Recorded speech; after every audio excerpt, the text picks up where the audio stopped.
Hello YouTube, I'm back again with another video. This is going to be a non-custom duel, but where I'll be showcasing the cards, which will be important later on in this duel because it's about hand traps. For those who don't know hand traps, I'm showing you right now. These are cards that you can activate from your hand during either player's turn or during your turn, whatever. But I want to proceed and understand the issue behind it if you play too many hand traps. Like right now, sure, he stops my terraforming from activating, but he has like already three.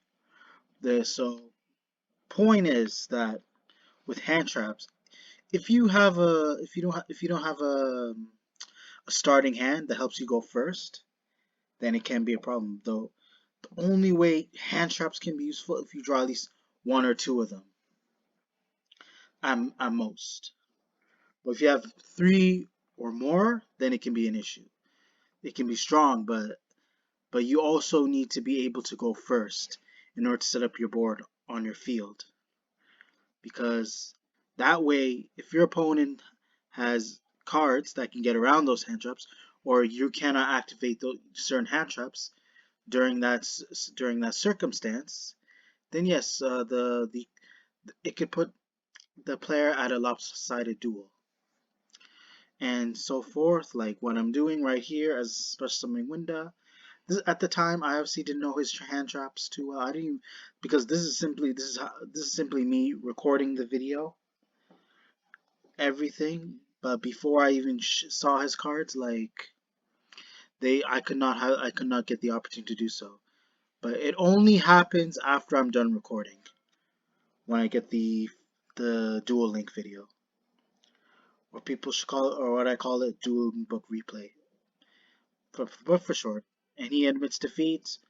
I'm just letting you know this is like an advice for players. Because he's even showing me right now, and I'm giving him advice to look at his hand. Look at, like, he had nothing that could stop my board, and it's important. But like, I could have considering, like, if his hand traps would definitely have helped. They would definitely have helped had he had something to set up in the beginning of the turn. Notice how he immediately just ended the turn without playing anything. That's the point I'm trying to make. Is that like he realized whether he screwed up or not. Yeah, you can tend. It's also a game of luck. You can tend to bad horribly. You can tend to draw horribly, but like I also mentioned, it's very important that you have monsters that'll help you make your deck become more consistent. So my guess is maybe he took away a lot of the consistency for more hand traps.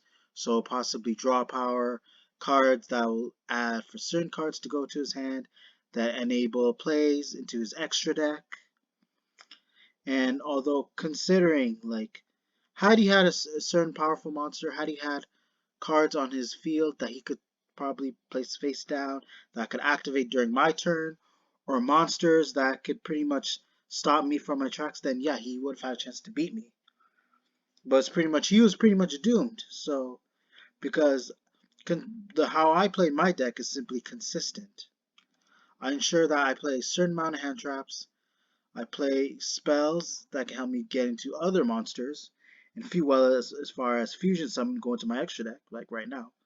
It's hidden, which is hidden from you guys. So, but again, this is like for so you guys can understand why playing hand traps can be a problem, especially if you want to. If you're it depends. If you're looking to win duels, then be my guest. Be my guest. It might as well be possible that you try to come up with some solution. You might, if you want to play hand traps, go ahead. Like, but also, like I said, you want to keep your deck consistent. So your best bet is to play 40 cards, and you want to stick with that number because if you're playing a certain deck where you want to play a lot of hand traps, you want to be able to go to certain starters as well that can do something besides you use hand traps because they'll help you push forward, help you go into your extra deck, summon a very powerful monster, on top of being able to stop your opponent's plays, because that's what my opponent was intending to do. Is that he wanted cards that could simply activate from the hand to stop my cards from activating or getting rid of them. and that it'll be easier once he draws into certain monsters or certain spells or traps, whatever, to go into his like stronger cards. And what I mean strong cards, to go into something that could deal me damage quick and be able to like end the finishing blow. And again, I hope you guys enjoy the duel. Be sure to check your notifications. Also, be sure to look forward to new upcoming content later in the future. Comment, like, subscribe. Thank you.